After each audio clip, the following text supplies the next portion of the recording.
Good afternoon, everybody, and welcome to Planning Committee meeting on the 1st of August. I'm Councillor Phil Murphy. I'm Chairman of the committee. Dale? Councillor Dale Rook. I'm the Vice Chair of the committee. Officers, can you introduce yourselves, please? Craig? Craig O'Connor, Head of Planning. Philip Thomas, Development Services Manager.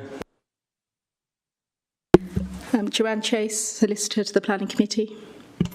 Richard Williams, Democratic Services. Andrew Jones, Development Management Area Team Manager.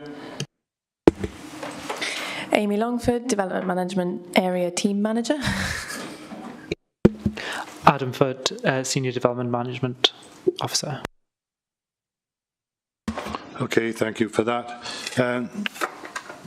Can we just remind everybody online to keep your cameras on, please, otherwise you won't be able to vote, and to use the hands up facility in the chat so that I can see you easily. Right, we'll go to the agenda. Richard, any apologies for absence? Yes, Chair, one apology from Councillor Garrett. Okay, thank you. Declarations of interest, as and when, everybody? Yep. I don't think there are any today that I'm aware of anyway. Can we go now to the accuracy of the minutes of the previous meeting? Can I have a Councillor Webb, Councillor Cook? We then move on to the applications before us today. In view of the fact that we've got quite a bit of public speaking, I'm going to alter the order that we've got these today. The first one we'll be doing will be 4.2, which is application DM 2022-00815, the installation of biomass boiler unit and ancillary equipment and storage area, replacement underground heating pipes and everything associated with it. I'm not going to read that the whole thing out. That's being presented by Phil Thomas. So, Phil. Thank you, Chair. Chair, can I just say something before we start? Certainly. A bit concerned, really, with the late correspondence of this application. There are some 12 A4 sheets of paper where it's full of technical information, and I just don't think it's realistic for late correspondence of this calibre to be coming to the committee meetings as it has done at 5 o'clock yesterday evening. I just want to make that an issue, that we need to address that going forward, please. Okay, thank you, Councillor Cook. It did come out as an email last week. I'm not sure whether that was to everybody, but I saw it. I certainly saw it last week. Anyway, noted, and we'll have a look at that. Phil. Thank you, Chair. I'll just share my screen.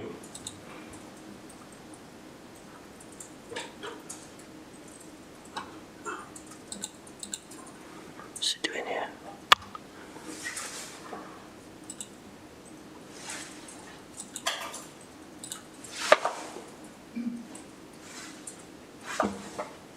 Wrong one. Why is that not coming up?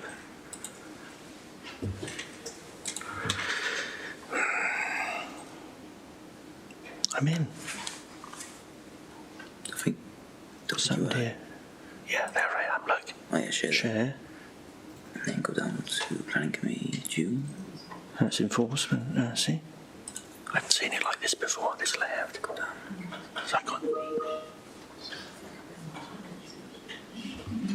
I've gone to that, look. Then I've gone to that. Oh, that's late correspondence. Where is it? Can you tell that, Michael, please?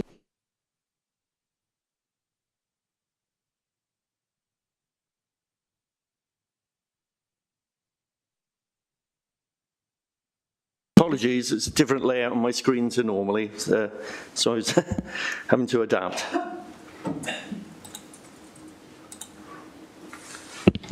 Thank you. Trossery Court is an existing enterprise of approximately 500 acres. The farm includes large poultry units, an element that consumes a considerable amount of heat and electricity. In 2007, permission was granted to build a power generation plant to provide heat and power for the farm, with surplus electricity being sold to the grid. Over the years, this developed into a larger plant that was fueled by gasifying wood chip biomass for the generation of low-carbon renewable heat and power as a direct replacement to fossil fuels. But in this case, it was gas. The gasification plant was unauthorised from a planning perspective, but in any case was not able to operate to its capacity and has since been decommissioned. This decommissioning included the removal of various flues, vents from the roof of the existing building, as well as an external gas tank coolers and a flare stack. This application seeks planning permission for the installation of a non-fossil fuel heating system within part of the existing former CHP plant building to serve the adjoining poultry farm at Trossery Court.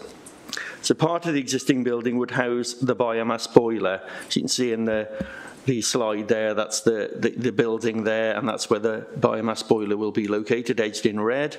The other buildings on the complex are to the north. That's showing a block plan where the biomass boiler would go in that sort of right-hand side of the building. Those are the, prior to installation, what the buildings look like. And that's it now. You can see there's the flue that comes out of the roof. If the members, if you were fortunate enough to be there yesterday, will have seen where the flue came out. And then this gable end here has been closed off. Prior to recent times, it was open. So that's been closed off. And that's a photo of the building. And that's a photograph showing where the flue is coming out of the roof, and the biomass boiler is within that building there, and you can see the gable is now enclosed. So, except for a section of the boiler flue extending 1 metre above the ridge of the building, as you see there, the rest of the plant and machinery, plant and equipment is all within the building. As you can see, there are some runs underground to with ducting to actually heat then the poultry units to the north. The boiler has been installed, and its operation was viewed on site yesterday at the site visit. The proposed boiler unit comprises of a 990 kilowatt unit designed to use biomass material, that's wood, at a maximum of 330 kilograms per hour at full output. But this would modulate during the day and night and season and reduce to around 66% of that quantity. The biomass boiler proposed would be fuelled by virgin wood and not, as it's set out in the report, grade A clean recycled waste wood. It would be virgin wood only. Being under 1 megawatt, the proposed unit is below the thermal output level for a non-waste wood fuel boiler, and so will not need to be regulated by Natural Resources Wales as a medium combustion plant. And furthermore, the proposed biomass boiler will not require a permit under Part B from the local authority, that would be our colleagues in Environmental Health, as it is below the 20 megawatt threshold for a boiler burning virgin wood. In terms of assessing the proposal, the use of biomass fuel is considered to be a renewable fuel, as the carbon dioxide produced during the burning process is offset by that absorbed during the growing process of the trees. Even though the combustion of renewable fuels produces carbon dioxide, this activity displaces the use of fossil fuels, in this case LPG, and therefore results in a reduction in overall carbon emissions. Other considerations relate to the visual impact of the external parts of the development on the wider landscape and the impact on local amenity in terms of air quality and noise. The external works proposed to facilitate the installation of the biomass boiler unit and ancillary equipment and storage area comprise the replacement of underground heating pipes, installation of a 500mm diameter flue pipe, together with cladding of a previously open, as you see in the picture there, northeastern elevation of the building with colour-coated steel sheets to match those existing. The previous flue stack gas buffer tank and coolers have been removed from the site. The relatively minor changes to the existing site are considered to be appropriate in the setting of the existing substantial farm complex and will not have an unacceptable visual impact on the character and appearance of the site. And as such, there will be no conflict with the provisions of LDP policy DES1. The supporting analysis indicates that there will be emissions within permissible levels and no visible smoke, or little visible smoke, I should say, from the exhaust stack, except when first operational. It is accepted that there may be a plume of vapour visible during certain weather conditions. Given the intermittent nature of this and the fact that the plume will be viewed in the context of an existing large working farm, this is not considered to reasonably justify the refusal of the application in the context of policy, LDP policy LC5. The plume would not permanently or adversely affect the character of the wider landscape.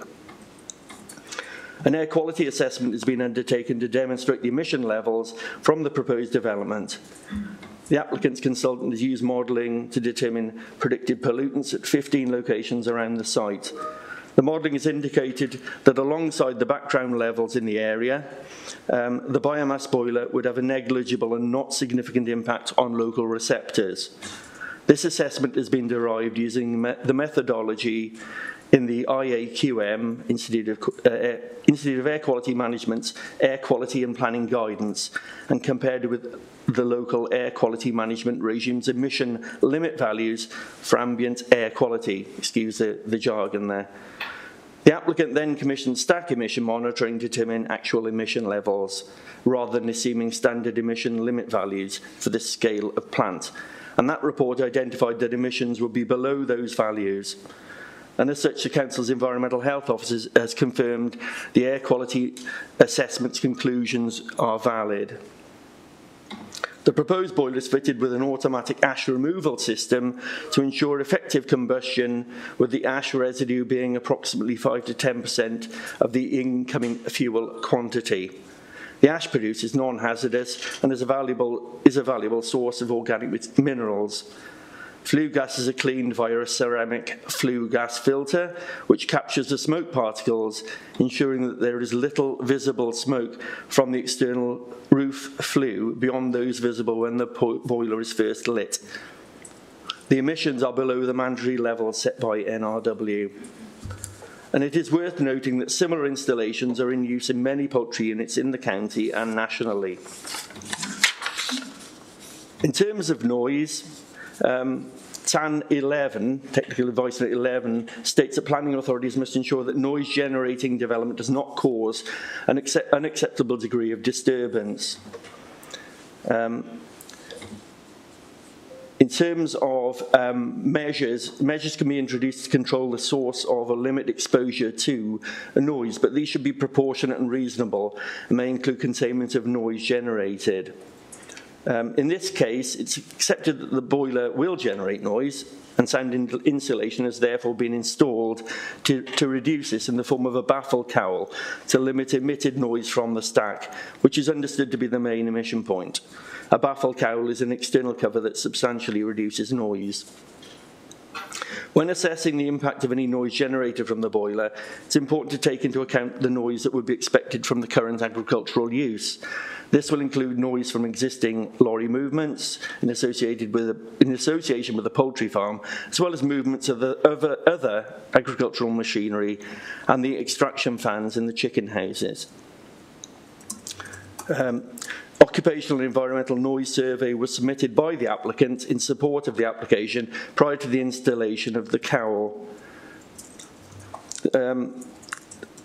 It's It's noted that although the sound was not excessive set out in that survey, the frequency of the heating plant can be heard above the background noise, which led to the recommendation by colleagues in environmental health to install the cowl, which is considered to be proportionate and reasonable in this case. And proposed condition 3, as amended in late correspondence, covers this point. It's accepted that that survey did not meet the relevant British standard for rating and assessing industrial and commercial sound, which would be normally expected for this sort of development, but the development is in situ and can be tested when in operation. The Council's Environmental Health Officer visited the area when the background sound levels were typical and the biomass boiler was in use. The Environmental Health Officer has confirmed that they did not experience any significant noise in the vicinity of the nearest dwelling, and therefore it's not considered to be grounds on which to sustain an objection to this application based on excessive noise. On this basis, the proposed boiler would not have any adverse effect on local amenity in terms of air pollution or noise nuisance, and the development does not conflict with any provisions of Local Development Plan Policy EP1. In terms of access and parking, there are no changes to the actual access, and parking is plentiful within the curtilage of the building in question. It's understood that the poultry sheds generate up to 3 HGV vehicles per day. That's 6 movements in total. The proposed boiler will generate an additional 2 delivery vehicles per week. All delivery vehicles will utilise the private farm road out onto the B4598. And therefore it's concluded that the vehicle movements associated with the proposal would have a negligible impact on highway safety or local amenity. So we would recommend approval of the application subject to conditions as amended in late correspondence, plus an additional condition 5 in relation to regular servicing of the boiler, again as it's set out in late correspondence. I would reiterate that condition 2, as worded in late correspondence, does need to change. The biomass boiler shall only use virgin wood, so there'll be no reference to the grade A clean recycled waste wood. That will come out of that condition. So the biomass boiler shall only use virgin wood, and a monitoring record, etc., shall be provided showing sources and volumes of wood.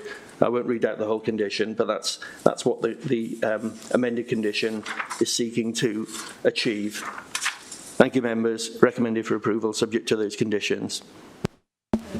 Thank you, Phil. And the ward member is Councillor Neil, I believe, who's not available today. But we do have a statement from Lanarthvale Community Council, which I believe you're going to read out, Craig. Thank you, Chair. This statement is outlined in late correspondence for members as well. It's from Lanarthvale Community Council.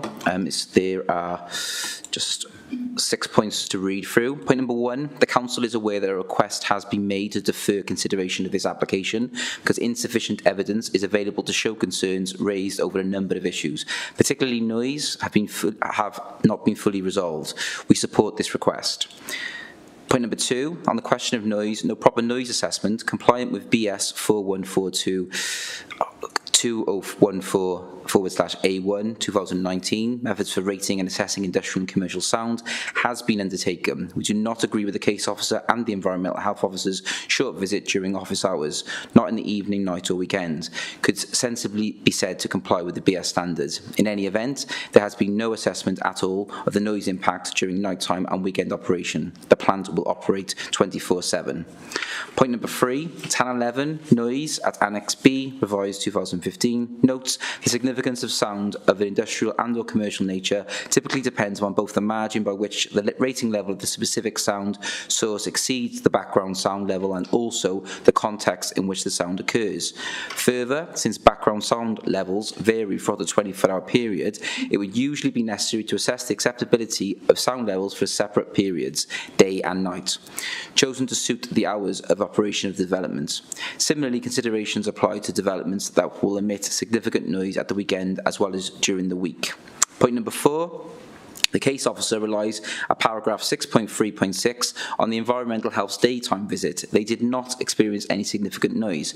Without any detail or actual sound tone levels emitted following the baffle cowl mitigation or on background sound levels, the environmental health officer suggests further noise complaints could be raised under statutory nuisance legislation. Planning Policy Wales Edition 11 states the planning system must protect amenity and is not acceptable to rely on statutory nuisance under the Environmental Protection Act 1990 to do so. This is because low levels of noise, however, can still be annoying or disruptive and impact on amenity, and as such should be protected throughout the planning process wherever necessary.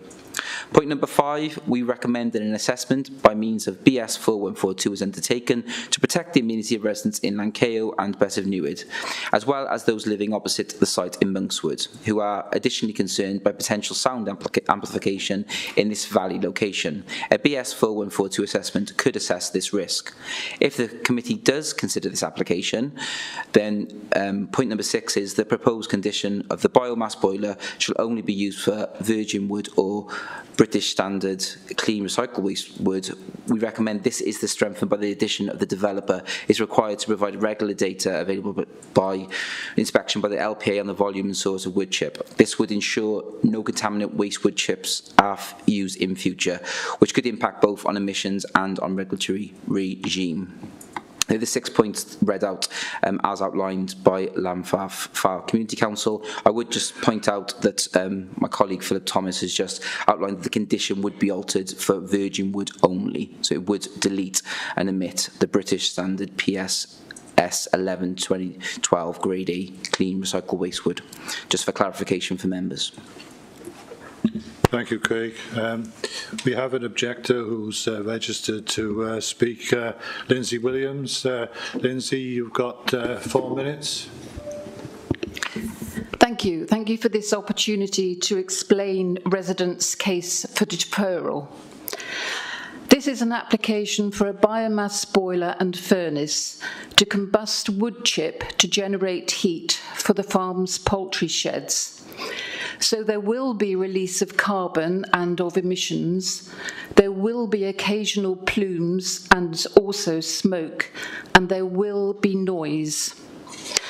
First, though, I'd just like to give a little background information as context to the residents' concerns.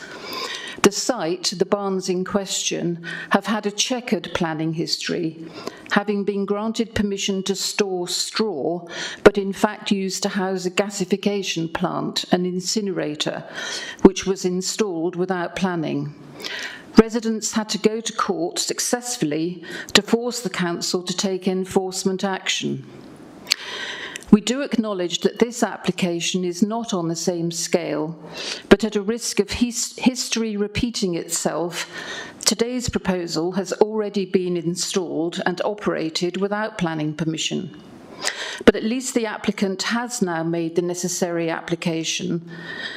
But having gone through all of the time, the energy, the worry and the cost of a previous court case, we determined to see due process and a correct and full assessment of any potential impacts from this scheme on the amenity of local residents.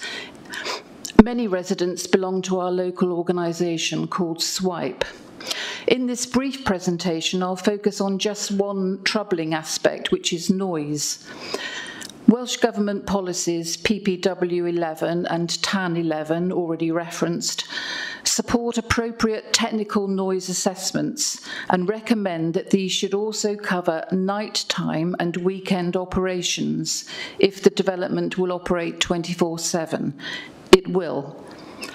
PPW 11 also notes that lower levels of sound than would be dealt with as statutory nuisance can be annoying or disruptive and impact on amenity, particularly the ability to get a good night's sleep. The applicant supplied a noise assessment, but he himself acknowledged this didn't follow British standards, and unsurprisingly it was deemed inadequate by Environmental Health. But the same has to be said for Environmental Health's short daytime visit, which certainly didn't consider night or weekend impacts or the potential for noise amplification in the valley. But now we see in late correspondence that yet another officer site visit has been undertaken, this time at night, with a slight hum being noticeable at the farm entrance. This suggests that at night, with presumably hardly any background noise, that the boiler wasn't fully operational, because the members' site visit yesterday, despite background noise, heard noise from the plant and the flue. Some sound mitigation has been undertaken, which is welcome, but given the 24/7 nature of the development, a proper noise assessment must be undertaken that complies with British standards and Welsh Government planning policies. It is simply unacceptable to risk a community's amenity and health without investigating the noise issue in full. You've got 30 seconds left. And it's inexcusable to proceed without any consideration of nighttime and weekend operation of the scheme, and to rely on the short daytime and one nighttime visit when the officer appears to have heard less than the members did on their site visit. Neither of these visits seem to have resulted in recordings or data on actual and background sound levels being taken or retained for inspection. Residents believe it's not safe to ask members to decide the application without a proper noise assessment. Thank you. Okay, thank you very much. We have a speaker now with regards to the applicant, Steve Butler. Steve, you have 4 minutes. Good afternoon. My name is Stephen Butler. I'm an independent environmental consultant and a chartered environmentalist with the Society for the Environment. Can you talk up and directly into the mic, please? I can Steve? do, yeah. They won't hear you online. I'm bound by the IEMA Professional Code of Conduct to provide impartial and accurate advice in relation to environmental and sustainability matters. The proposed development, in line with another and a number of other regional poultry farms, seeks approval to install a biomass boiler that will operate using certified clean virgin wood fuels. The project is seeking to achieve 4 key aims. Firstly, to fully displace the use of fossil fuels for the heating of the Trostray Farm poultry sheds, to improve poultry health through the provision of lower humidity heating, and to substantially decarbonise the farming and food production operations at Trostray Farm in line with government policy, and also to provide protection against fuel price volatility and supply risk. There is a pressing commercial need to increase the sustainability of food and farming operations in Wales and the UK. The agricultural sector accounts for 15% of Wales's total carbon emissions and is obligated under the UK net zero emissions policies to reduce carbon emissions in line with 2040 and 2050 targets. Monmouthshire, along with a majority of Welsh authorities, have declared a climate emergency. This project would directly prevent over 274 tonnes of fossil carbon emissions being released to the environment and will allow the farm to transition towards net zero. Various concerns have been raised by the local community. In my professional opinion, I do not consider there to be any adverse impacts arising from air quality, noise, transport, dust, or landscape and visual effects from the proposed development. The impacts of this scheme have been assessed on all identified habitat sites within the proximity of the site and concludes there will be no impacts on human health, environmental habitats, or any effects on the River Usk Sack. Any initial concerns raised by NRW have been fully satisfied and resolved. The impacts of the emissions from the biomass boiler would be no greater than the existing heating systems. There would be no adverse noise impacts, and there will be no significant visual impacts.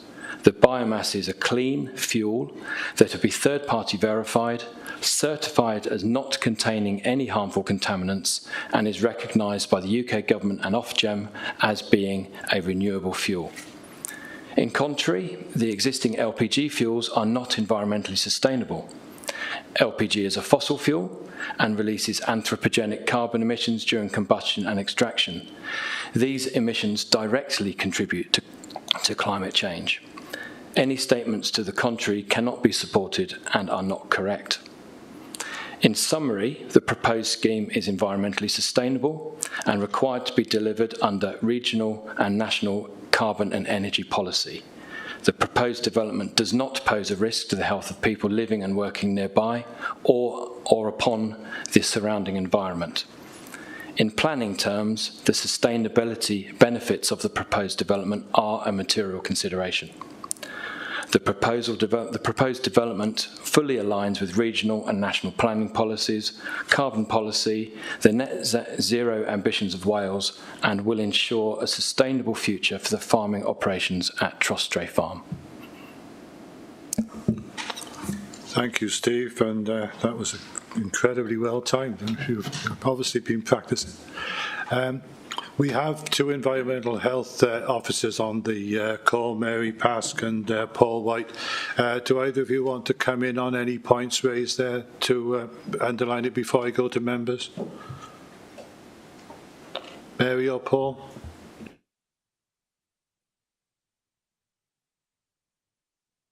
Hello there. Was it in relation to noise? Did you want me to cover off now, or was it afterwards? Yeah, by all means. Yeah, okay, certainly. So there's obviously a lot of questions around in relation to the objections. So why a BS 4142 assessment wasn't undertaken. So with all of the applications, we consider case-by-case basis. It's not a requirement for us to ask for a BS 4142 assessment. We would always look at, the location from the source to the dwellings. And in this case, because it's a retrospective planning application, you can actually witness it in situ rather than having modelling of the sound source being modelled at where it will impact on the receptors.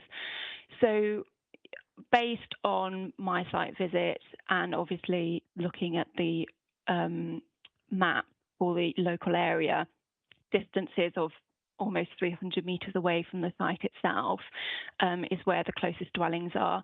From the site, from the site visit, I walked up to the closest receptors, and it wasn't audible above background noise. And that's what a BS 4142 assessment would be looking at. So it actually looks at whether if it's over 5 decibels above background levels, then it's likely to have an adverse impact effect. And that's what the British Standard looks at. And when it's plus dB, plus 10 dB, it's likely to indicate a significant adverse impact. But where the rating level does not even exceed the background level at the nearest receptor, it would be classed as low impact.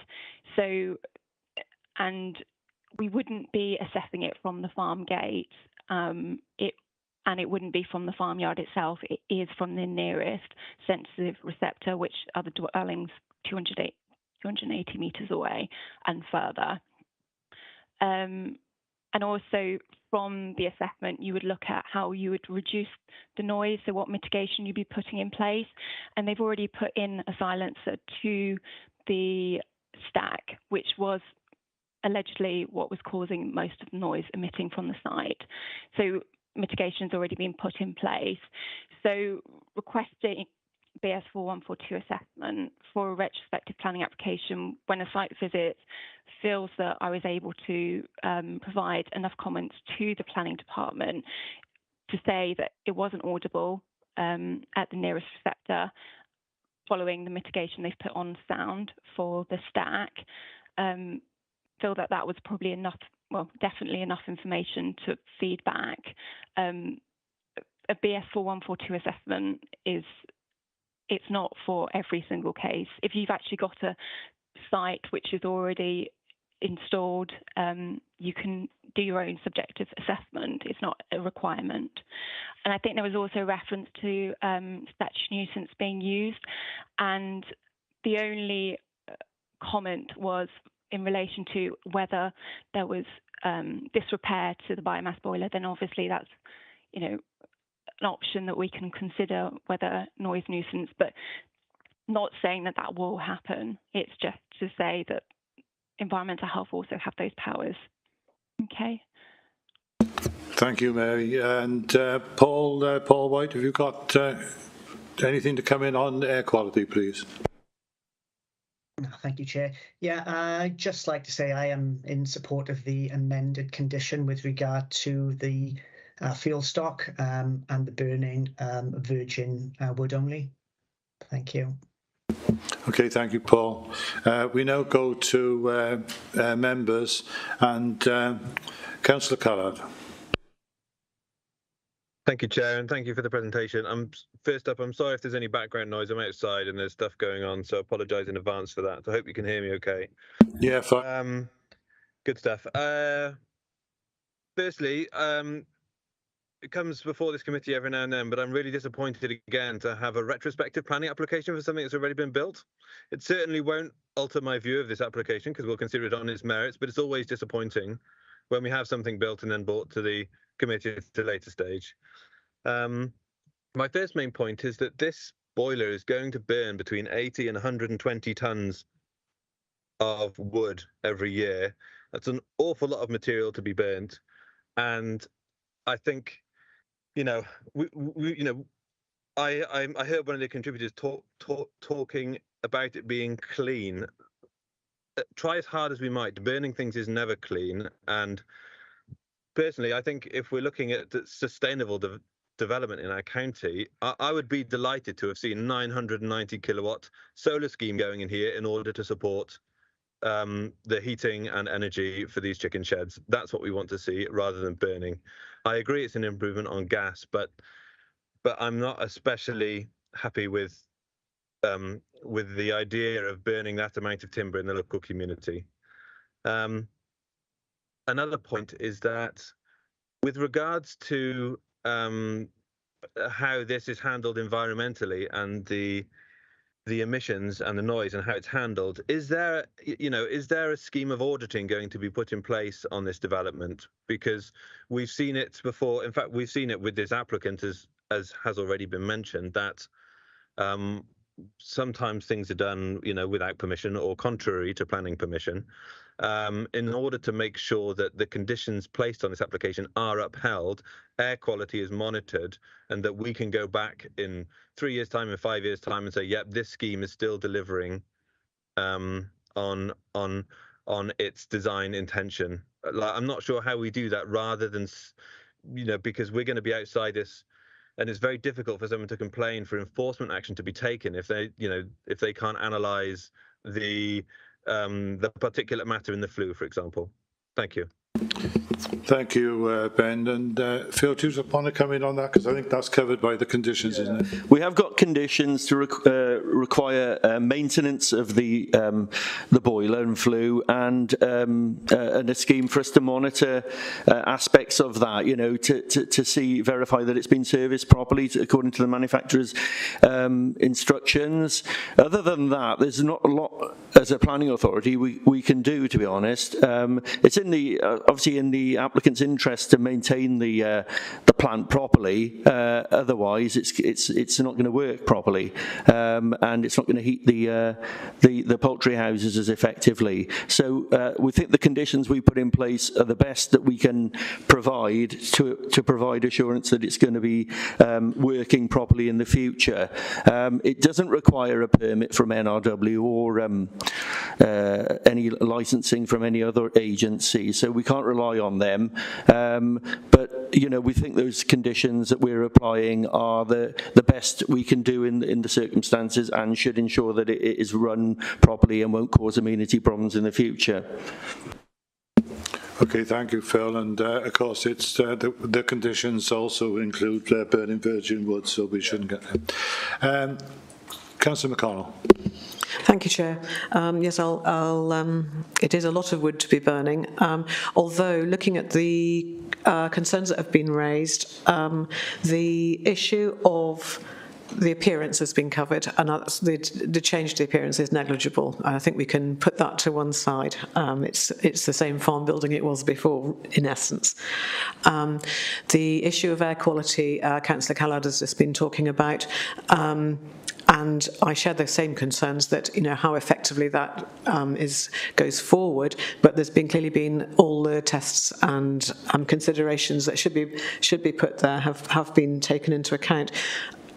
The issue of noise does concern me, in that the investigation, I don't think, is satisfactorily robust to reassure the communities that have raised concerns, the business about overnight and weekend noise. And I do wonder, I noted the Community Council had asked for a deferment to this while this is given proper consideration, and given that the plant is already in place and functioning, I see no reason to not go with that recommendation. Thank you. Thank you, Councillor McConnell. Councillor Howells. Thank you, Chair. Thanks for the presentation there. My questions regards how long has the current plant been running at that level for? And could you reiterate how many lorry deliveries there would be coming to the site on a weekly basis? And I noticed that the environmental health have recorded some background noise. Is that a decibel figure that we can have that we can monitor ongoing? And finally, the wood itself, is that locally sourced? Thank you. Well, on the last point, it's not necessarily locally sourced, but I suspect it'll cost more to transport it from Scotland than it would from Powys, for instance. There's two lorry trips, so there'll be 4 movements a week. So two HGVs for the actual fuel. How long it's been in operation, I couldn't tell you. I don't think it's fully commissioned yet, but it has been able to run, to be tested. But we could ask the agent, I guess, who's here. We have got the ability to answer that question if members are willing to open the floor to third parties. Yeah, could you just clarify that, please, Steve? Yeah, it's been confirmed it's been operating for about 4 months. Okay, and I think, Mary, can I just come back to you? Did you say under 5 decibels? No, apologies. I was talking about the British standard, which you would look at background difference between specific sound source and what this background levels are. So no sound level for the backgrounds for that area has been undertaken. I mean, realistically, it's rural location. It's going to be low. Okay, thank you for that. Councillor Butler. Thank you, Chair. I just wanted to say that I support this application, and I'm just picking up really on what one of the other, I think it was Councillor Callard was querying on the carbon neutrality. The virgin wood is from renewable source, as compared to actually if this was being run through propane gas, which is a fossil fuel. There are undoubted benefits from actually using a biomass this system. So I support this application from that point of view. Thank you. Thank you for that. And I understood from being on site yesterday that any ash is recycled, and any filter from the scrubbers of the smoke is also recycled. So it certainly covers that area, doesn't it? Does anybody else want to speak? I've got nobody else on my list. Okay, Richard, can we have the voting function up then, please? Yeah, so just happy to propose. Just to give you the heads up. So yes, can I have a proposal? Councillor Butler. Thank you. And the seconder. Sorry, Chair. Can I just reiterate that the condition that's in late correspondence, condition 2, would be amended to read: the biomass boiler should only use virgin wood.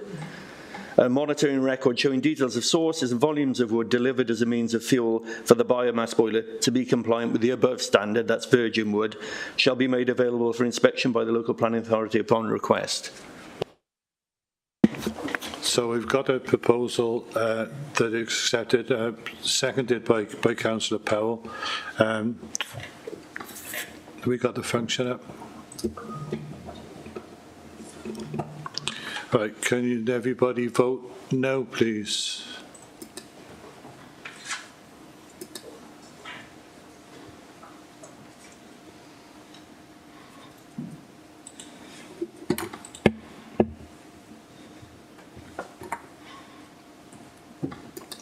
Joe? Yeah, so that's been approved.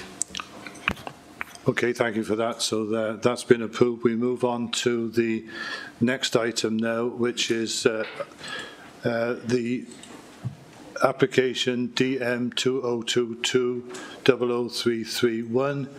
It's the development of commercial units suitable for use for classes B1 and B2 and B8 plus associated external works at the Severnbridge Industrial Estate in Caldicot. We have a recommendation for approval by both community councils involved. This one's being presented by Adam, so over to you. Thank you, Chair. Yeah.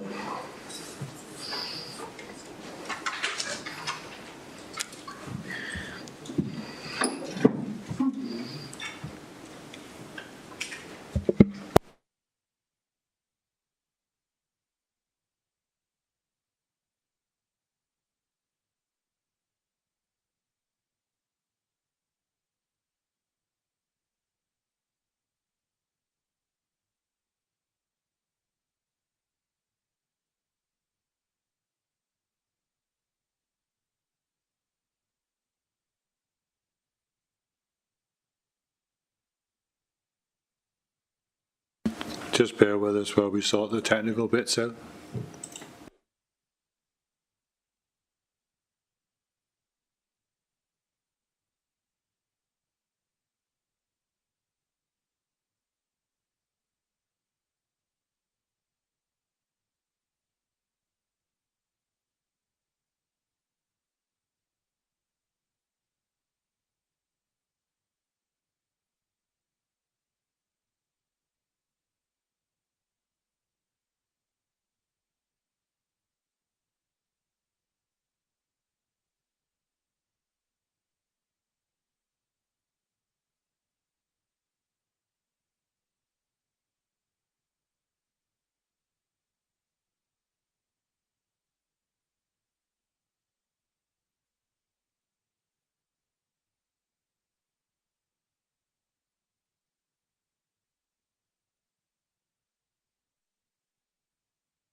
Well done.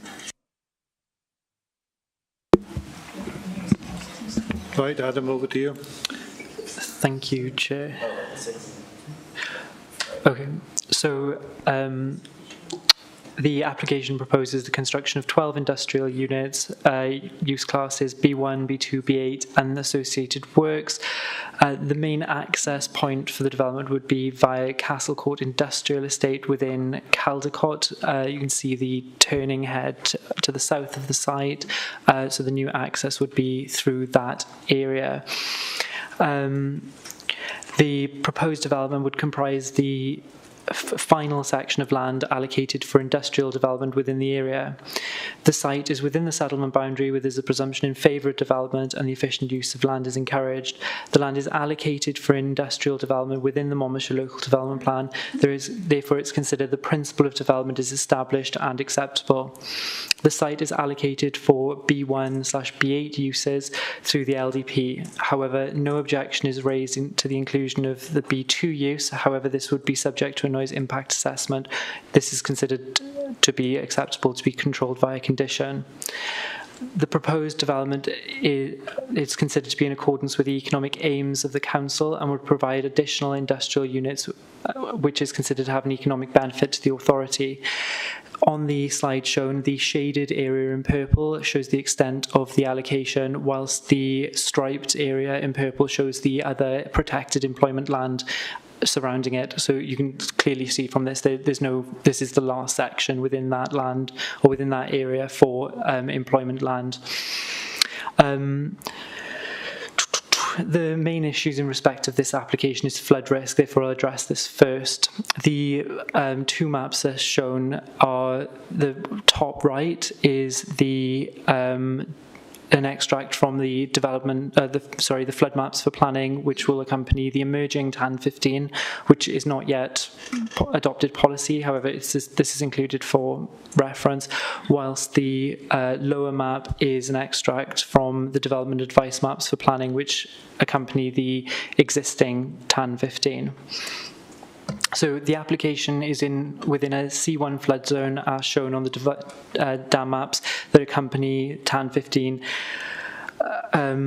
TAN 15 requires developments to be constructed against or considered against the justification tests as set out in sections 6 and 7, including the acceptability of flood consequences. In this case, it has not been possible to demonstrate the flood risk is acceptable in line with the requirements of TAN 15, particularly sections A114 and A115 within the extreme weather events. The proposed development has demonstrated that there would be no adverse impact off-site or to any third-party land, so flood risk is contained and would not result in any unacceptable impact off-site.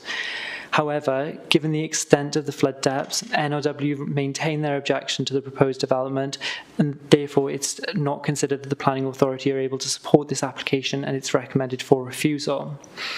Can you go to the next slide, please?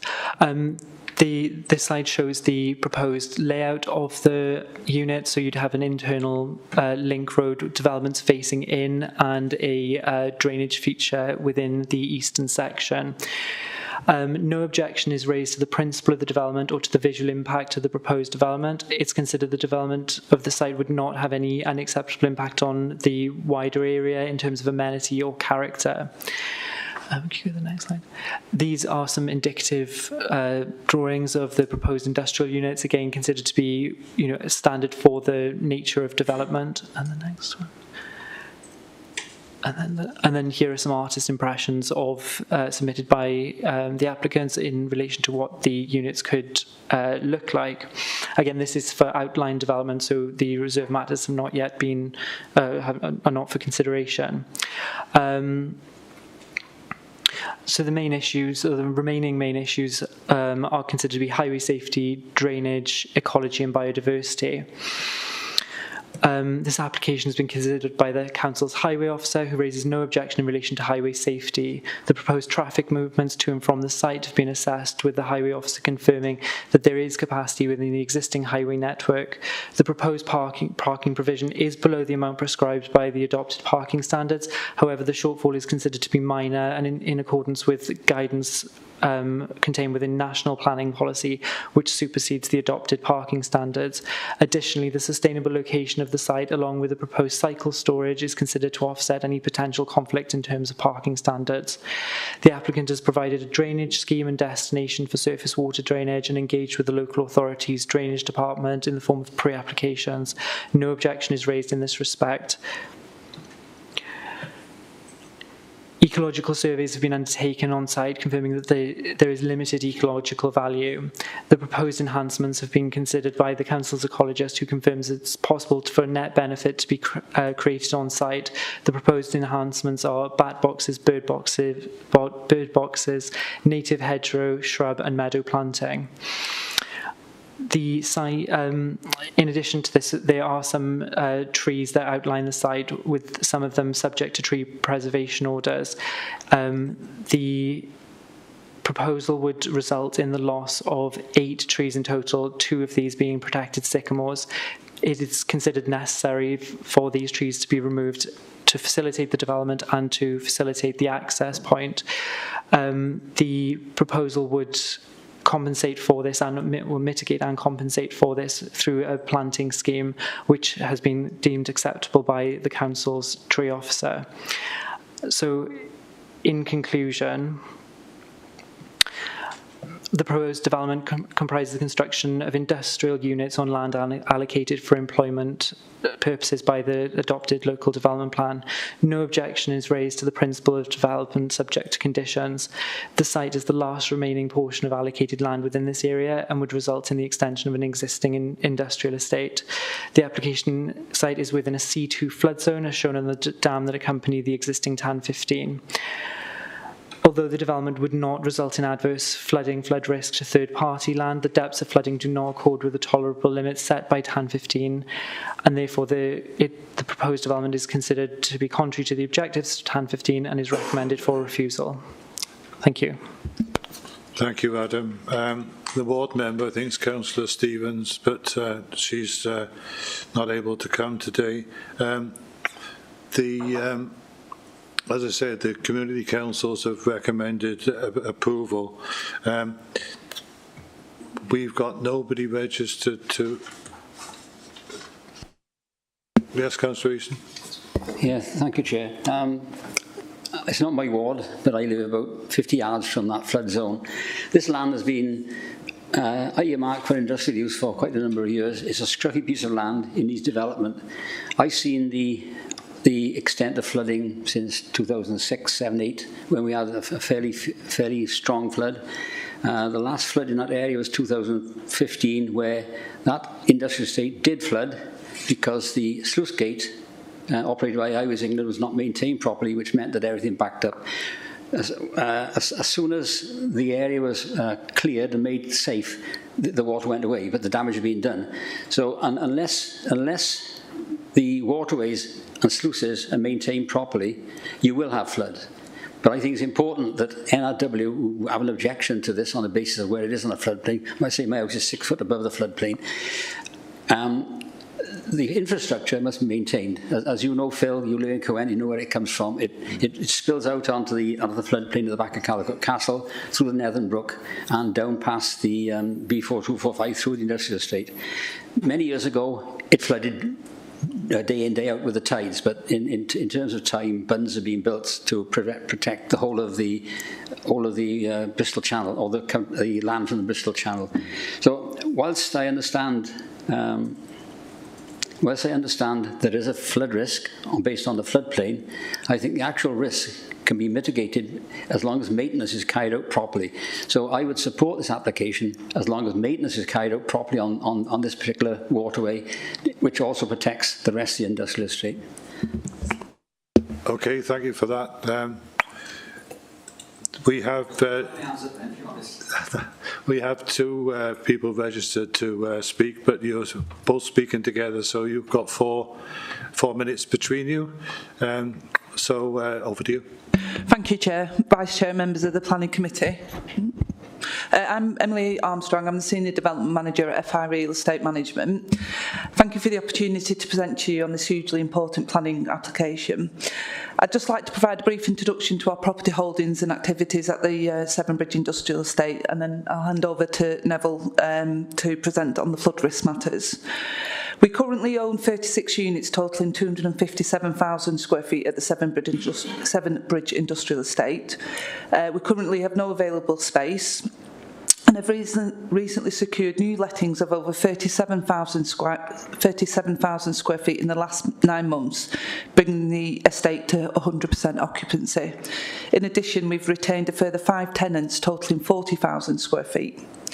We're seeing inquiries from both new and existing businesses that are thriving in the area and those that want to expand into this location and increase employment levels. We see this development as space for start-up businesses and SMEs to grow. Within this application, we're targeting a floor area of approximately 32,000 square feet.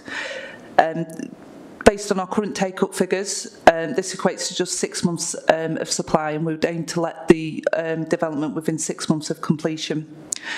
In terms of jobs, we've secured over 100 jobs within our current site, and we'll be looking at least 60 jobs being created once the buildings are operational. Through our construction arm, we'd like to engage with local supply chain throughout the development and work with local employment agencies to provide local jobs throughout the construction phase, as we have done successfully on other recent projects in Birmingham and Wrexham. Thank you, Neville. My name's Neville Shaw from Integra Consulting. I'm the flood risk and drainage consulting engineer acting for the applicant.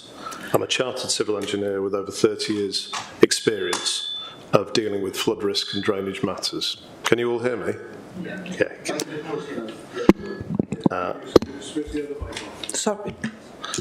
I'd like to take a couple of minutes to give a concise summary of the results of the flood risk modelling work undertaken and our associated liaison with Natural Resources Wales, NRW, in relation to the proposed commercial development of the site at Caldicot.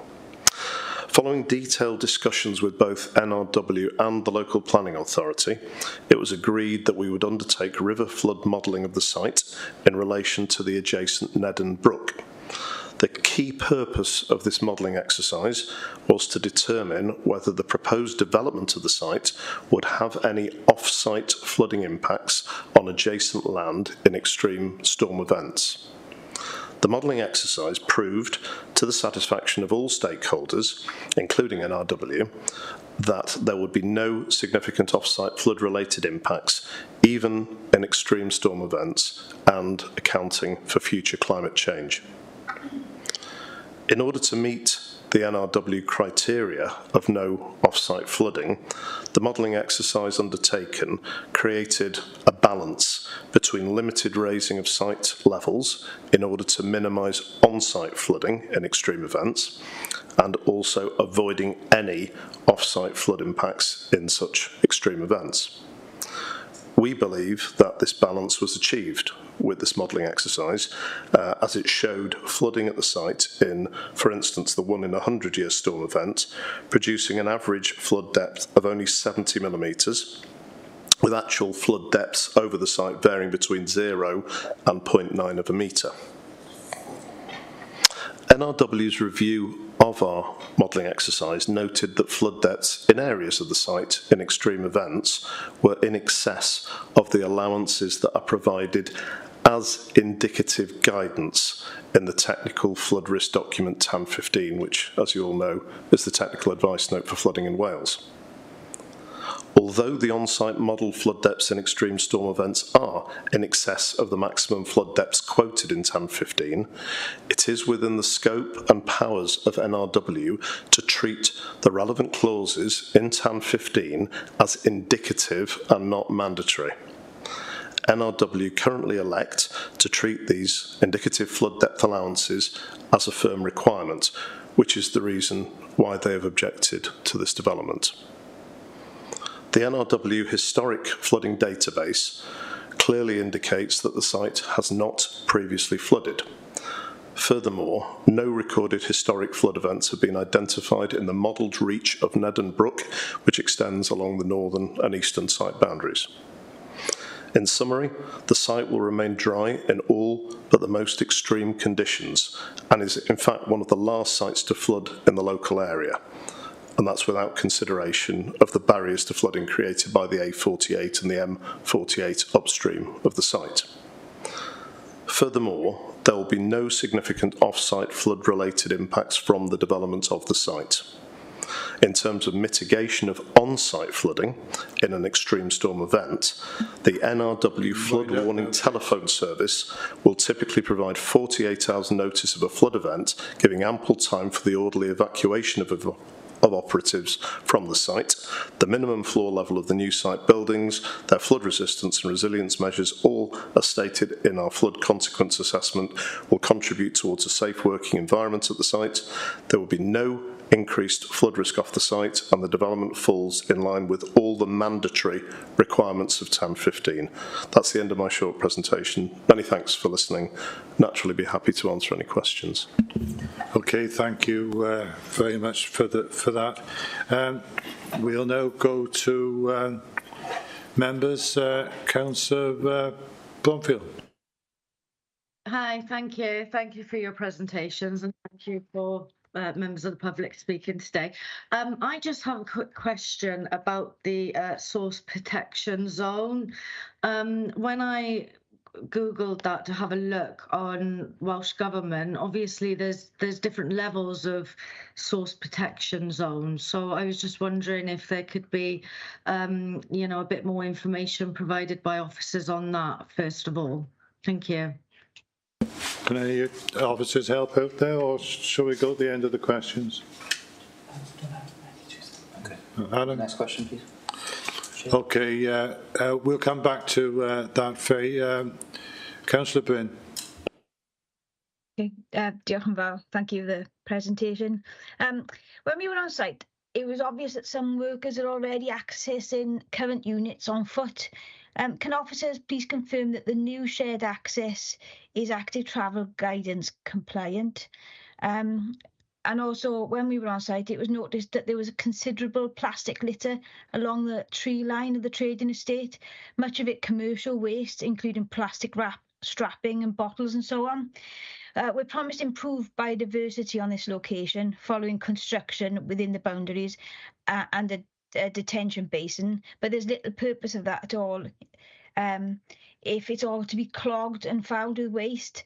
Should this application get approved, how can we ensure that future businesses take responsibility to clearing the litter from around their premises and take steps to prevent future littering of this zone and the wider site and environment? Where is the mechanism within the planning process that addresses the potential of a site to generate litter within its own site and the wider area? This includes waste created by the site operators and its suppliers and customers. Diolch yn fawr. Thank you, Councillor Bryn. Do you want to deal with that, or should we just go to the end, Adam? Go to the end? Yeah, sure. Okay, Councillor Rook. Thank you, Chair. On the site visit yesterday, we were all talking about the flood risks there, and the recommendation from NRW not to approve the development there. If that site ever floods, the entire Severn Bridge industrial estate and land further afield would also flood, all the way down the levels, or pretty much half of Caldicot would likely disappear underwater as well. The application has done all it can do to mitigate any flood risk to the premises. It's also done all it can do to manage the water produced on site and where it goes. The only objection is for an extreme weather event that we haven't seen yet. I'm not saying it will never happen, but if it does happen, everyone is done for on that estate. It wouldn't just be this small portion of the development. So I'm personally supportive of this application, Chair. Thank you. Thank you, Councillor Rook. Councillor Powell. Thank you, Chairman. Thank you for the presentation. I know that there's always worry about whether it'll flood, and obviously we've heard that if it does flood there, a lot of Caldicot will flood. So I think we have to be brave and go ahead with this, because we're desperately in need of employment for people throughout the country, and the more employment we can produce, the better it is for the people. And I think if it's taken, when they do build it, if they can take, I'm not an expert like Councillor Rook, but I'm sure that there are ways of building these places and making the doors somewhere or other more secure than we would normally find, to keep back a certain amount of water. But I mean, he knows better than me. I'm no builder. But I do support this, because I think we're desperately in need of employment, and it'd be a shame for people not to get their jobs. And we'll just hope that we don't have this disaster as was it 1610 when it was? Yeah. Yes, that's right. 1604, I believe. Tsunami, yeah. So I'm hoping that although we have more water than we have in the past, that it won't be to that extreme, and I support this. Thank you. Yes, thank you, Councillor Powell. And yeah, I know all of the county's industrial units are all let as well, so you know, there is a quite a need for these. Councillor Bond. Thank you, Chair, and thank you for the presentations and totally agree that we need manufacturing units and jobs. Absolutely, no issue there. But I also support what Councillor Easton has said, which is that we have had issues in the past, and we see it almost every winter if that culvert isn't maintained. I wonder if we could consider, before considering this, that we have a concrete culvert that is not full of vegetation that obviously fills up every year. Real big concern. My question is also, please, can I ask why this has been brought to the committee to determine when? Is it just because the community and councils have approved it? Because I'm concerned that obviously there were 10 objections, because normally it's the criteria's objections and there's 10 objections, but one comment against those 10 objections. So that's first of all, what's the criteria to bring it to the committee, please? Because obviously those objections support NRW. I've also written to officers, and thank you very much for your response, Phil. Councillor Murphy, sorry. After reviewing the last planning meeting, because I couldn't attend of Hebron Hall, because I was on a climate change leadership seminar, and the concerns are about people not understanding the risk of using more and more land. It's not a case of just from my understanding, it's not just, it's another 2 houses. It doesn't matter. Another 3 houses covering land. So my concern was okay to replace the existing, but to add to is as we're saying now, to add to, you might be affecting. And the issue is, I don't feel equipped to make these decisions. I don't feel that I fully understand what the floodplain effects are with climate change and everything, because there's a reason why NRW are making these stipulations. There's a reason for it. And for example, we don't have a common understanding of what the impacts are. For example, we've had a discussion about trees, that we've got different understandings about the impact of taking down trees. So in summary, I don't feel equipped to make these decisions against advice from NRW without having that information from NRW. I know the officers are fully equipped to make the decisions, but they have suggested we don't approve this. So other than I can't see what we can do to go against that advice without having the evidence or the knowledge to challenge that advice, unless we do, as Councillor Easton has said, is have a better maintenance schedule for that culvert, make it concrete, make it significantly bigger. This will happen again because you can't possibly be on top of vegetation constantly. Thank you. Thank you, Councillor Bond, and I no doubt officers will pick up on those points. We've still got 2 more people. Do you want to come in now? Thank you, Chair. Thank you, Councillor Bond, for the questions. The reason that planning applications before Planning Committee Day is the request of myself, actually, as Head of Planning. I do have that in the Constitution to bring certain applications before the Planning Committee. This is an allocated site within this Council's LDP, and it's been allocated for employment commercial purposes to create jobs. However, there is a flood consideration here, as outlined in the report and outlined by Natural Resources Wales, where there is a conflict in terms of us being able to bring this site forward, and that is because of the depths of flooding, unfortunately. So there is a consideration here that I think that members need to be part of the conversation in terms of democratic process as to whether this application should be refused or if there should be another consideration made. That's why it's before Planning Committee. There's in the report, it's quite clear and evident as to why officers have had to recommend refusal of this planning application. It does, the site will flood ultimately, and it will be above as the applicant has outlined, the indicative requirements of TAM 15, and therefore it doesn't meet the requirements of TAM 15. So planning officers have recommended refusal on that basis. But I do think it's the right, appropriate decision-making forum for this, for members to be part of this conversation, and that's why I have brought it to Planning Committee today, because it needs to have that debate and discussion, I feel. And as members, there is a lot of information there to digest. I completely appreciate that, Councillor Bond. NRW's comments are quite clear in there, and as your officers, as your members' officers, we have provided you with that recommendation and support, and we're here to support you in this decision today. In terms of some of the other technical questions, I think I'll liaise with my colleagues to answer some of those other aspects. We can't contain or control the maintenance of some of those culverts. That is for NRW and for other parties to do, so the council wouldn't be part of that. So we can't give you those reassurances, I'm afraid. But obviously, our recommendation is outlining our thoughts on it at this stage as officers. Chair, I think Adam, in terms of, are you ready for the technical questions?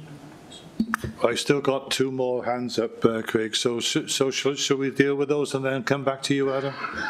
Okay, Councillor Riley. Hello, thank you, Chair. Some of my questions I think Councillor Bond has just addressed, but I wondered if officers could respond to the presentation earlier on. There was a suggestion of whether within TAN 15 it was indicative or mandatory, and I'd like somebody to comment on that.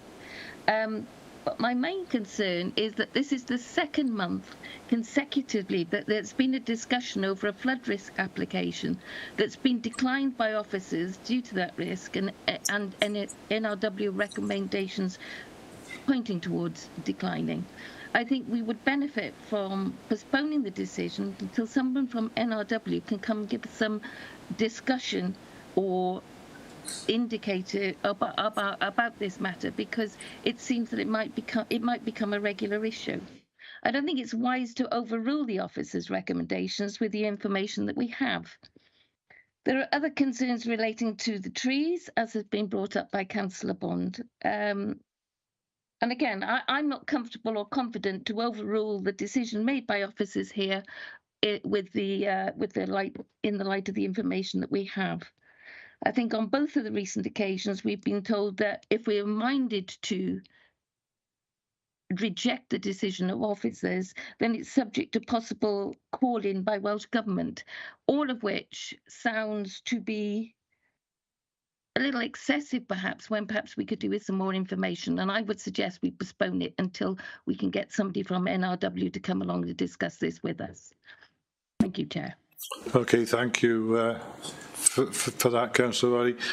As I understand it, the previous decision was referred to NRW, who decided not to take it up. So they were happy with the decision that we made. Councillor Eason. Yeah, thank you, Chair. And I'm speaking as a planning committee member now, not as a ward member before. A question, the applicants have asked us to ask questions that we have, and the questions I ask are to do with the level of ground which they actually own in that area, which abuts the Nethen. And as Councillor Bryn observed yesterday, there's a lot of mess there, a lot of tyres and things that should not be there.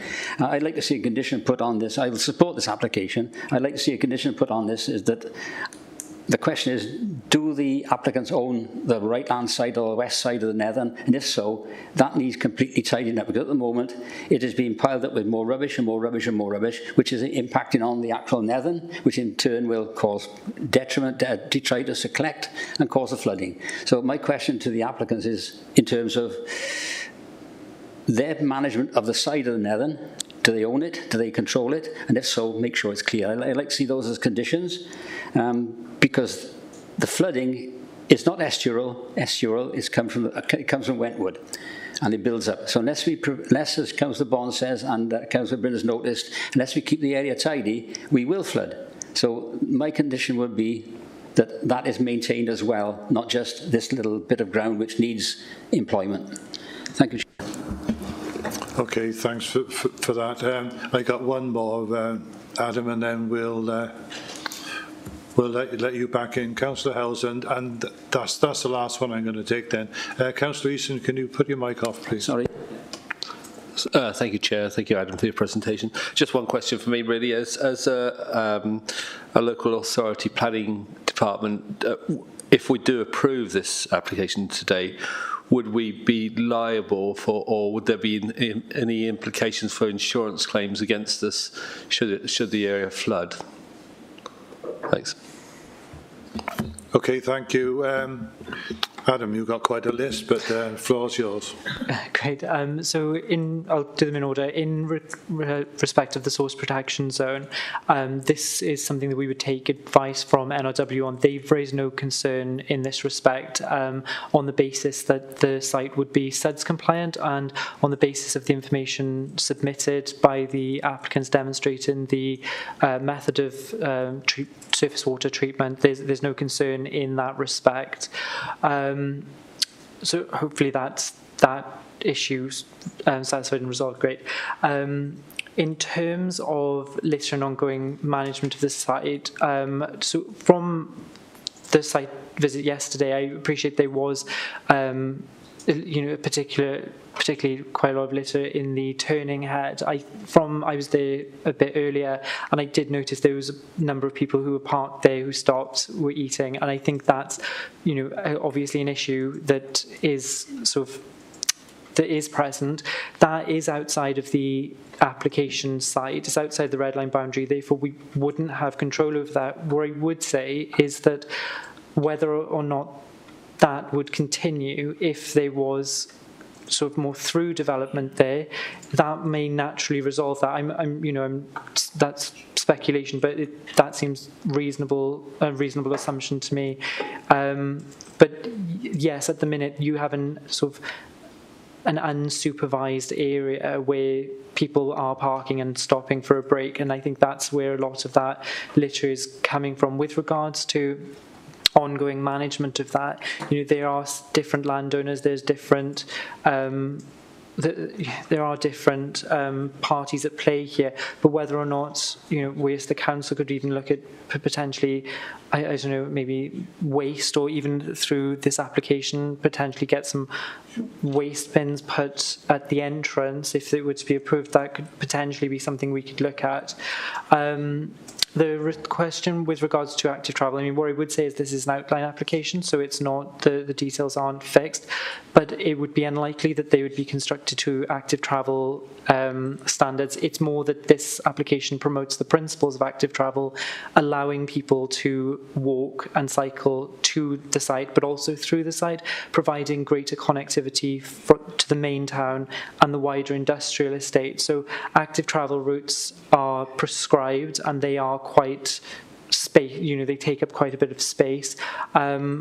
With this being a very limited stretch of land, I'm not sure how much benefit you'd get from having a very limited active travel stretch through one area of the site that then terminated at a road or a pavement.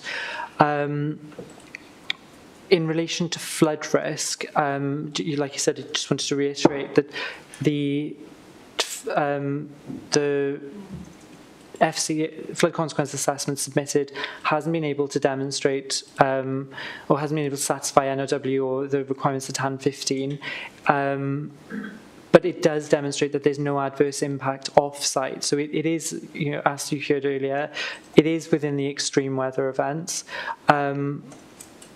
And the guidance is indicative. So if you look at it is contained within section A114 of the TAN, and it states it gives flooding depths, and it says the following table, which should be regarded as the following table, which should not be regarded as prescriptive, provides indicative guidance.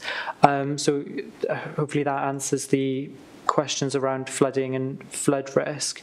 With regards to postponing the decision here and asking for additional comments from NRW, I think that would be very unlikely that they would be able to do that. That's not something that they would typically do. If they were to do that for us, I think they would open themselves up to providing that to every authority, every planning committee, and I feel like that would be very unlikely that they would participate in that. Their remit here is as a consultee, and they have provided comments in line with their duty. In relation to the adjoining land that Councillor Eason mentioned, again, that would be outside of the application site. So it's not within the scope of this application to sort of remedy the condition across the stream. However, we would be able to, the council do have other powers in relation to this that we could explore, or, you know, certainly in the first instance liaise with whoever that landowner is. And then the final one, with regards to the liability, can I, Joe, can I defer to you? Is that okay? Thanks. It is for the applicant to put in any necessary measures to minimise flood risk. Obviously, no liability for the council as such. But you do need to obviously give consideration to the officer's report and the officer's recommendations in terms of flooding and what measures are going to be put in place. Okay, thank you, Joe. Did you have any other points to pick up on, Adam? I think that was it, unless anyone... Yeah, it sounded like it. I've got questions coming in on the chat, which I'm just going to give the applicant's agents the opportunity of briefly coming in on. Particularly surround the detritus and whatever in the drainage areas from a management point of view. I know this is not part of the planning, but just to settle members' minds from a management point of view, do you have any particular comments to make? Yes, certainly, Chair. If I understand the question correctly, you're talking about future maintenance of the drainage system. That is covered extensively and needs to be covered extensively in the flood consequence assessment. So there's a detailed schedule of what those maintenance processes would be in relation to the SUDS measures that are being provided on the site. So they're quite explicitly covered in detail in the FCA, which obviously is a document when this goes through, if it goes through to a reserved matters stage, will have to be implemented. We'll also, sorry, one more point. With the system for approval of SUDS matters in Wales, the SUDS Advisory Board obviously have to give their approval separate to the planning process, as you all well know. So that is done very rigorously. And you know, no stone will be left unturned. Maintenance is very much part of that. Okay, thank you for that. Adam, do you want to come back?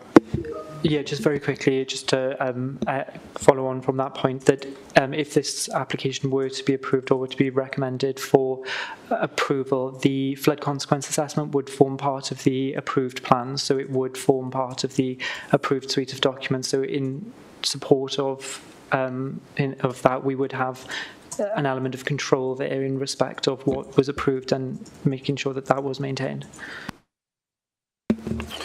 Okay. Can I come back in, Phil? There's some comments on the chat which don't seem to be fitting in what people are saying.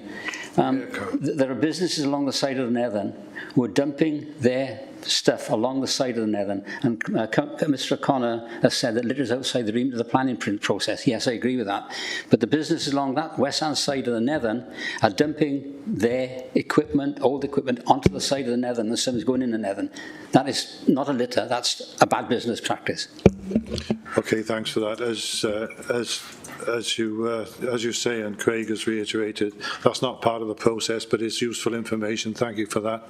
And I'm sure that point has been picked up by the site supervision. We have a recommendation for refusal. I know some of the members here today have said that they are minded to approve. Can I have a recommendation one way or the other from somebody, please? Chair, I'm happy to recommend approval. And a seconded. So I've got a recommendation and a seconded for approval. Richard, can you put the... Excuse me, sorry, Chair. Yes, Councillor. Can I propose we delay it and look at the culvert situation prior to adding more use of the land and more impact on the drainage of the area? we'll have... As was suggested by a councillor before, please, Chair.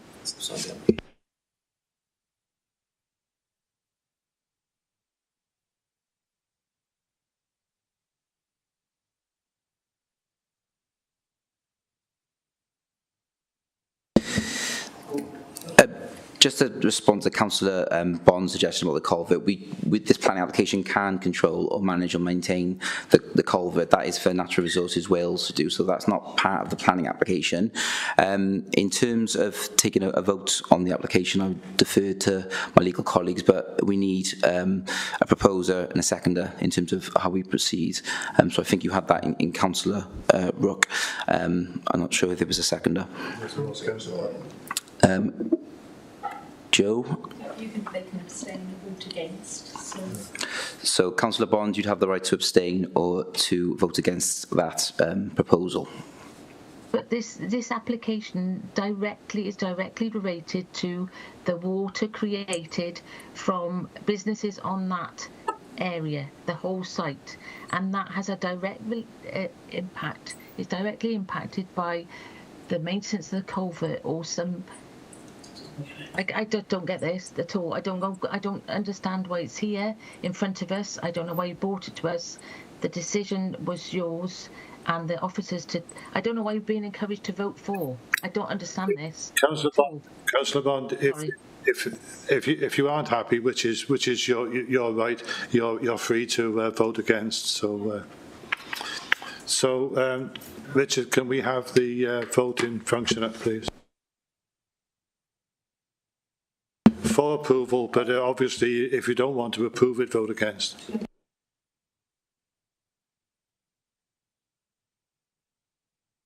Can everybody vote no, please?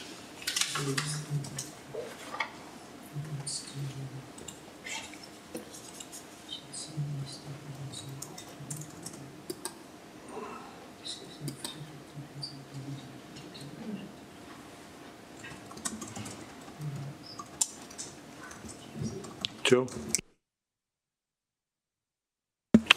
So that's been approved. We now move on to the last application. Sorry, Chair. Just coming in terms of clarification. So in terms of the Planning Committee's decision, that will now take them back to officers to review conditions for the application. So that will go to delegated panel. I think is probably best just to review those conditions and to ensure that the panel is satisfied with those conditions as well, given it was against officers' recommendation. And of course, it's likely to be picked up by NRW. We will notify them and they will raise any concerns. Yeah. As I said, the last one they decided not to, but that doesn't preclude them from doing it this time, does it? Okay, we move on to application DM 2023/00797. It's a change of use from C3 dwelling to sui generis house of multiple occupation in 2 Little Harville's Court, Chepstow. We have an objection from Chepstow Town Council, and Craig is going to subsequently, when we get to it, read out a statement from Councillor Pavia. But this is Amy's. Thank you very much, Chair. Sorry, I was multitasking and trying to do the PowerPoint at the same time. So, yes, this application is before Planning Committee today at the request of the local member due to the nature of the application. The property in question is situated to the west of the town centre in an elevated position off Hardwick Hill. The property is a new building being constructed within the last 10 years and forms one of 3 new dwellings within the curtilage of the listed building, Lower Hardwick. The slide here shows the map of the building and an aerial view of the site during the construction of the 4th dwelling. The building in question is marked with a place marker, as you can see here. The building is within the development boundary, the conservation area, and an air quality management zone, but it is outside the flood zone or a phosphorus sensitive area. So the next slide shows the site plan for the building, showing the existing parking arrangements. It's important to note that the previous application granted permission for the dwelling with the provision of 3 off-street car parking spaces per dwelling, which is considered to be policy compliant. The next slide shows the proposed site plan, again showing the provision of 5 parking spaces for a change of use, which is an increase of 2 on the approved level of parking from the original provision. 5 spaces are also provided separately for number 3 Little Hervels, which you can see here, which is also a HMO. Concerns have been raised by Highways in relation to the level of car parking on site and the level of detail on the application to showing movements within the site in order for a car to enter and exit site in a forward gear. In relation to parking levels, there is no provision within the adopted parking standards for HMOs. Therefore, the existing level of parking, which is policy compliant, has been used as a baseline. As the drawing shows, there is now an increase of 2 spaces, creating 5 overall for the use of the building. It must be noted that the building is very close to the town centre and to amenities, especially in provision of train and bus station to provide suitable public transport. It is considered to be a sustainable location. In line with Planning Policy Future Wales, the relaxation of parking standards in sustainable locations is welcomed in order to discourage the reliance on the car. Therefore, it is considered that the parking provision here is acceptable. In addition, it's also noted that the building, as an unrestricted residential property, could have a large family living there who could all have cars, and there is no restriction on the number of occupants or car ownership for the dwelling as existing. It is also considered that the change of use will directly correlate with an increased demand. It is also not considered that the change of use will directly correlate with an increased demand on parking within the site. However, this is considered to be the same potential increase when considering the current legal unrestricted residential use of the building. In terms of internal manoeuvres and access arrangements, the next slide shows how a car can turn within the site and an exit in a forward gear. Whilst this requires some manoeuvring, it is possible. In addition, the physical structures around the building have all been approved as per the previous permission, and this arrangement was very similar at the point of approval. The next slide shows the internal arrangements of the building in order to facilitate the provision of 8 bedrooms. This also shows there are no external alterations to the building, including fire escapes or any other alterations. The internal alterations would not require planning permission, and permission is only required for the change of use, and the management and safety of the building as a HMO is considered through other legislative processes. Concerns have been raised over the change of use resulting in a change to the character of the area. However, as discussed, there are no changes to the external appearance of the building, and the level of parking provision can be accommodated on site without any physical changes. The following slides show the building in its current form. To the front, elevation with 1 car parked in front of the building, and the other photograph shows the access into the site off Hardwick Hill Lane. As the building and the parking arrangements are existing, there is no evidence to support concerns that the change of use will result into a change of character of the area that would be detrimental to the neighbours or the conservation area. So the next slide shows parking arrangements with the current garage and the access from outside the site from Hardwick Hill Lane. There have also been concerns over the concentration of HMOs within the area, citing guidance in relation to how policy should be complied where there are large concentrations of HMOs. This guidance is mainly directed to areas where there are universities, which are particularly susceptible to high concentrations of HMOs. It is noted that Lower Hardwick, Envy and 3 Little Hervels have secured permission for change of use to a HMO. This would be the 4th building on the site. However, this is not considered to be of a concentration which would have a damaging effect on the social cohesion of Chepstow, which would cause harm to the provision of community facilities and the economy of Chepstow Town Centre. Concerns Concerns were also raised over potential antisocial behaviour and noise, and there is no evidence to suggest that a family of 8 would create any more or less noise than 8 individuals. In addition, I also drew members' attention to some late correspondence received from the authority's environmental health officer that raises no objections or concerns over noise. They also recommend that housing liaise with environmental health to ensure appropriate health and safety is achieved at the property. Consultations have also been carried out with the authority's housing officer, who confirmed that issues from the site at present, based on the existing HMOs, have been very limited and have been dealt with swiftly. To sum up, it is considered that the proposals as put forward are policy compliant and do not cause an unacceptable harm to the highway safety or capacity of the local highway network. It is therefore recommended for approval, subject to the detailed conditions identified in the officer's report.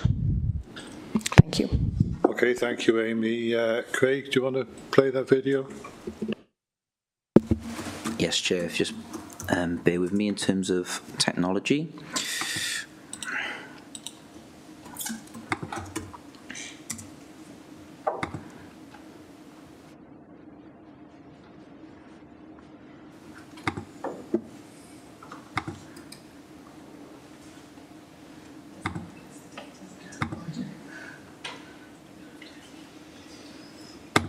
Chairman, members of the Planning Committee, thank you for accepting my video submission in reference to application DM 2023-00797, which is before you today, and apologies that I could not be there in person.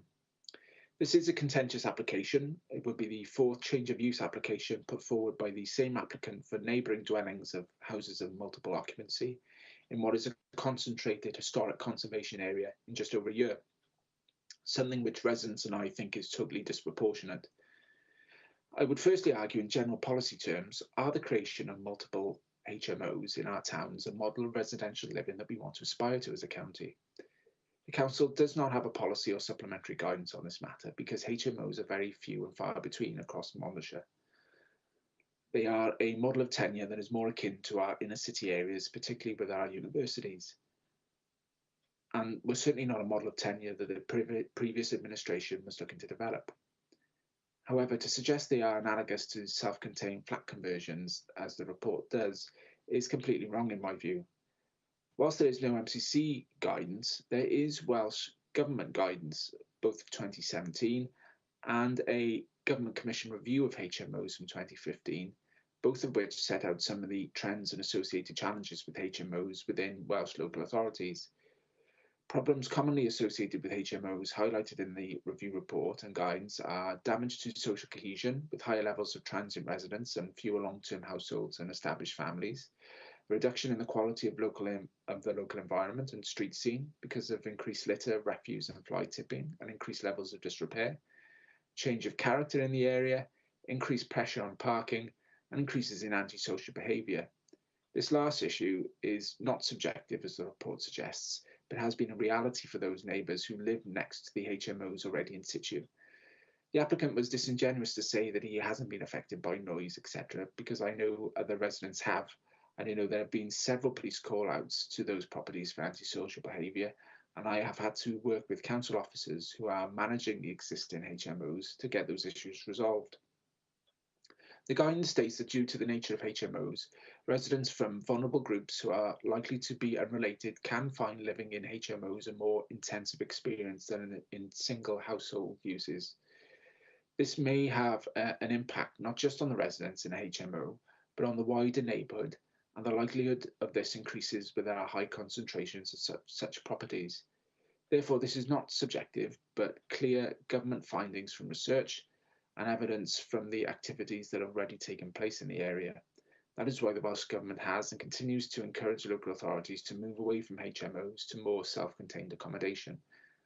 I'm sure the committee members have noted the strong objections to the application from MCC Highways due to the significant concerns around highway safety, parking stress and the proliferation of HMOs in the vicinity, the details of which are at 6.7. Members would have seen the cars parked up in Hardwick Hill Lane. They are for residents living on Hardwick Hill that have no parking facilities outside their houses because it's the A48. So parking stress exists there now. This is not subjective, but again, a reality. The developer has and continues, in my view, to have complete disregard for those other residents living in Hardwick Hill Lane and in Steep Street, not just for the arduous and protracted nature of the development, but now for seeking a further application of this nature. The Planning Committee needs to reject this proposal. There are 3 HMOs in this area. It does not need a 4th. This would be unacceptable for residents, but it should also be an acceptable model of tenancy for this council. Thank you. We've got nobody registered to speak with regards to objecting or supporting the application. So we'll go to members and Councillor Easton. Yeah, thank you again, Chair. An HMO for 8 people sounds excessive. Those 8 people got to live together. But equally, as a society, we've got to find homes for people who don't have them. It's a difficult choice to kick people to the touch, say we don't want you here. But it's also a difficult choice to say that we want to change the nature of the neighbourhood. The Planning Committee yesterday morning was in an idyllic lane. Just down that idyllic lane, there is an HMO. 2 weeks ago, there was an armed police raid, and that's been going on quite frequently. And Councillor Bond has now got one in her ward, which I had before the boundary changes. It's a difficult situation to be in. I believe we've got to support society, and we've got to try and help people live in homes. We also need the support of council officers who, I presume that this will be managed by Monmouthshire County Council, am I correct? Which will be Ian Bakewell.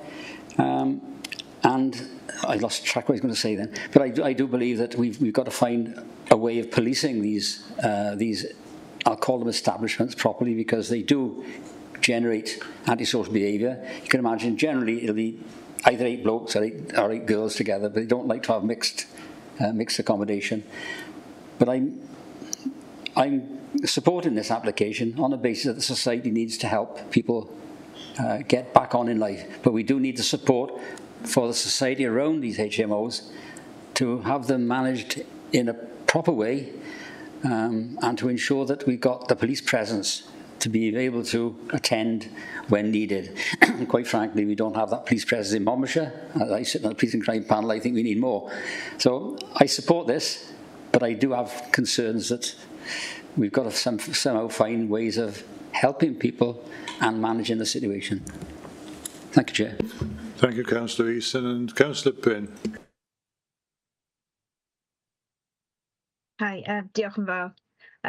Chepstow Town Council and Councillor Pavia recommend refusal, as they believe there's already a high density of these type of properties in the area. And I understand that we don't currently have a HMO policy, and I wondered if it's time to consider this in line with current Welsh guidelines. I understand residents' concerns about HMOs, but as somebody that would have been homeless myself at one point in my life without facilities such as these, I feel that it's a much needed facility in the county. Also, as the potential residents are likely to be locked in transport poverty and therefore less likely to be able to afford private vehicles, together with the fact that the development has reduced car parking facilities, would it be possible to provide protected, easily accessed bike parking facilities on site, thereby reducing the pressure on car parking requirements? Bearing in mind that storing bikes is almost impossible when residents are residing in single-room occupancy homes without exterior storage solution. If provision is not made, our residents may be compelled to use stairwells and hallways to store bikes, which might prove a fire risk for residents and likely to cause damage to paintwork and carpets. Access to a bike means that that residents would be able to go further and maybe access jobs and facilities they would otherwise be unable to. Thank you very much. Thank you, Councillor Payne. We'll come to questions at the end, shall we, Amy? Yes, that's fine. Okay. Councillor Riley. Thank you, Chair. And thank you, officers, for your report. I think there were a couple of contradictions within it. One in that we are saying it's not detrimental to the area and that we don't have any universities which would generally make that detrimental. But I'm really quite interested in how many existing HMOs there are in with maybe a 5 to 10 year radius. My and my colleague ward is a particularly deprived ward, and it butts up against this, not only this ward, but this particular property. I spend quite a disproportionate amount of my time dealing with problems within the HMOs within my ward. And again, there are a number of them. Some of them, one in particular, managed by Monmouthshire County Council. It doesn't mean there are no problems. I spend a disproportionate amount of my time chasing the bin lorry round because people have put their rubbish out. Seagulls ripping open the bags, which we're told doesn't happen. Well, it happens in my ward. I don't think 2 miles away is enough to deter seagulls. There are so many problems created within areas of deprivation. We've admitted that the people are not students, the people who are likely to be housed in these, they are people with problems, deprivation, and all the problems that comes. And we are lumping them all together, and we are not providing the community services to help deal with it. And I do think, exactly as Councillor Bryn said, we need a policy about numbers. You put 8 people together who have some level of problem in a small space, that causes itself problems. If you put that next to another 8 people with problems who are very close within a 4 or 5 mile radius to other people with problems, and we don't support them adequately, which I'm afraid we don't, then we are just exacerbating problem after problem after problem, and we do need a policy. Thank you. Thank you, Councillor Riley. Councillor Rook. Thank you, Chair. Much the same as Councillor Easton has said, the need for accommodation is profound within the county. Certainly within Chepstow, there are close to 400 families, 400 individuals looking for accommodation within the town. I am concerned about this application and the density of HMOs. This is a site that recently came, before I joined County Council, to Chepstow Town Council, where I was the chair of the planning committee there. There's 5 properties that were to be involved. We currently have 3 of them as HMOs. The landlord or the owner lives in one of the houses, and we're now looking to turn the only house left into a HMO. Cash cow comes to mind. Unscrupulous landlords charging extortionate amounts for a small space and making an awful lot of money out of it. I'm not suggesting that this gentleman is, but it's something that we need to be mindful of when it comes to these types of developments. Five houses in a recent development, and all but one are being asked to be turned into HMOs. It is an issue. I think we need to, as has been suggested, have a HMO policy that highlights these things. The density, having them all in this one particular area, is likely to cause problems. But that's my opinion. Thank you, Chair. Thank you, Councillor Rook. Councillor Bonfield. Hi, I was just pretty much going to say everything that Councillor Rook said. I agree with everything that all colleagues have said. I think, you know, grouping this type of housing together is, it just seems like it's a ticking time bomb and a bad mix. And it does seem that it is all focused on one area and a couple of wards. So I would agree that we definitely need to start looking at a policy. I don't know if it's too late to be able to get that into the RLDP, but I would, you know, move to reject this application, or propose to reject this application. Thank you. Okay, thanks very much, Craig. Thank you, Chair. Just want to come in there in terms of talking about a future policy for houses of multiple occupancy. It is something that we could look at. I would suggest it isn't an issue in a Monmouthshire context. And, you know, people who do, councils that do have policies around HMOs are the bigger urban conurbations. So Cardiff, Swansea, Newport, with a big percentage of house multiple occupancy. I wouldn't suggest that we have that in Monmouthshire. This is very much a housing option for people. I think we do have to be very careful in terms of when we talk about the behaviour and social behaviour of some of the occupants of these properties, and we can't assume that there will be problems in the same way that any other house or any other property would have any problems. The people occupying a HMO could be completely reasonable in terms of litter and other things that were discussed in that conversation. I think we really need to be careful on that point. Also, I think we need to be mindful that this would not necessarily be a council property. We need to think in planning terms here. We're looking at the land use of that building. We're not looking about who manages it, who operates it, or the behaviours in which they act or operate. That is outside of the planning remit, and we should be careful there in terms of how we consider this planning application. We can certainly look at a planning policy as part of the replacement plan, and that would be for the administration to bring forward as part of that adopted plan.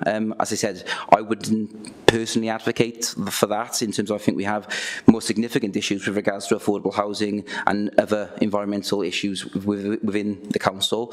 But obviously, as part of the replacement local development plan workshops, we can certainly look at that and whether that is appropriate. So I just want to give members that bit of advice, really. I can't see a reason here to refuse the application. I think we need to think about what the impact would be on the environment and on public amenity as to why this land use isn't acceptable. It is a housing option which is available to people, and it provides options for residents of Monmouthshire. Thank you, Craig. Councillor McConnell. Thank you. Sorry, I've come in a bit late, but I've just been ruminating about this. I do understand the concerns, and I would echo some of them. I'm in support of this application, however. I think we're starting to debate society's ills rather than the merits of this particular application. And on balance, I think I am in favour of it. I do recognise the concerns. I also recognise the need to provide this sort of accommodation. It's unfortunate that it's all clumping in one space, but it's not. Having seen two daughters through university, it's not square mile upon square mile of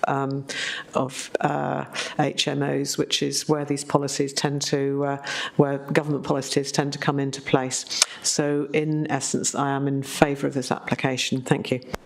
Thank you, Councillor McConnell. Amy, do you want to come back on any of the points? I was just going to clarify a couple of points. When we talk about density and concentration, if we look at the number of people per HMO, that comes to 33 people. Cumulatively with the 4 HMOs, that's including the one in front of you today. So proportionately, when we were talking about the number of people on a concentration, that is still quite low when we are talking about that area of Chepstow. The guidance is set out to help deal with harm that is caused from high concentrations like university, where you have buildings occupied for term time and unoccupied for absent holiday periods, where those people would not be using community facilities, they wouldn't be accessing the public transport, they wouldn't be using the shops, they wouldn't be spending their money. So the whole social demographic would change. Again, here we're talking about 33 people in this one small site. There was a mention of bike parking, I think, as well. We did speak to the applicant beforehand, and they would be willing to submit details of proposed bike storage on site, which again would want to welcome a shift towards kind of public transport and less of the reliance on the car. Again, that leads to the lower level of parking, or 5 parking spaces. Again, that's aimed at trying to support this kind of modal shift. In in using public transport. And I think it's already been mentioned about the detrimental impact, or that people are concerned about antisocial behaviour, and I'll just reiterate that point, that we are talking about individuals who are in need here. We are making some assumptions about their behaviour that may or may not be true. So we do actually have spoken to MCC housing officers who do manage 2 of the HMOs on site at the moment and would manage this one.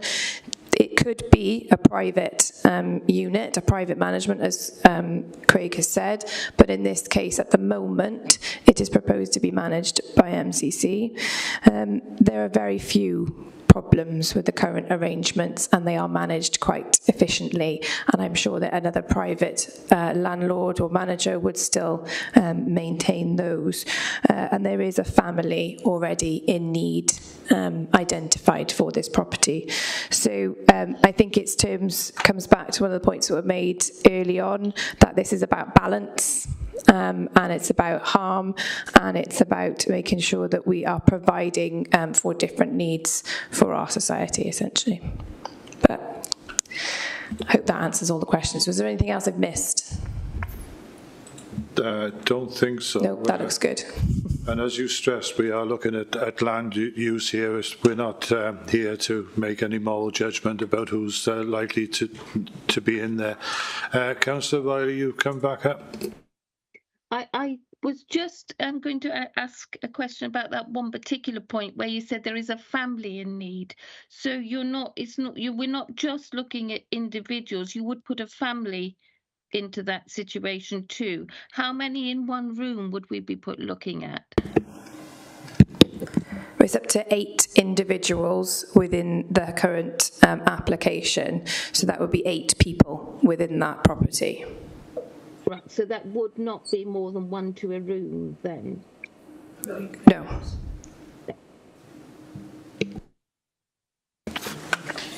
Okay, I've got nobody else asking to speak. Councillor McConnell, can I take it you're proposing to approve, and Councillor Powell to second that? So can we have the voting function up for approval, please, Richard?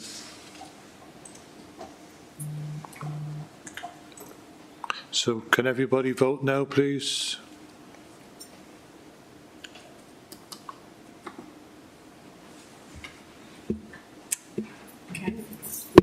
That's approved. Okay, thank you, Joe. So that's approved. And that covers us for the applications today, but we do have a planning decision, which I believe Andrew is going to tell us all about. Yes, thank you, Chair. I think there's a couple of slides on this site, so I might just wait for those to come up.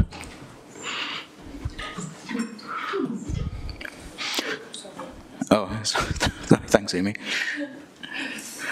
So just for clarity, the appeal, 2 appeals that are effectively on the same site. So one, a planning refusal, the other enforcement notice appeal.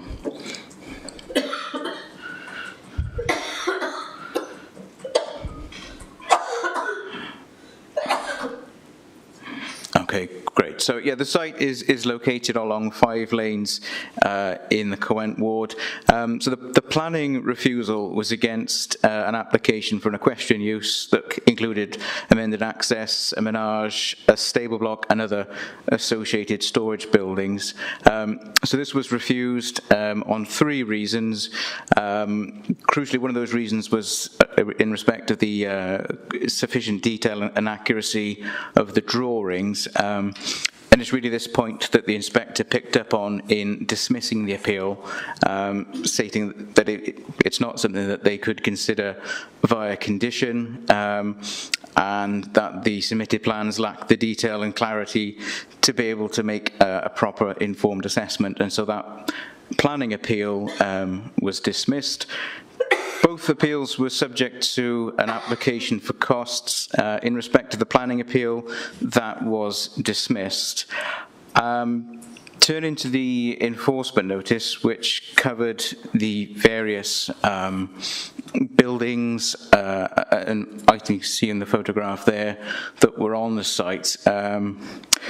The Planning Inspector contacted the officers in respect of the notice that was served requiring their removal, setting out concerns that they felt the notice was flawed and beyond their powers to correct.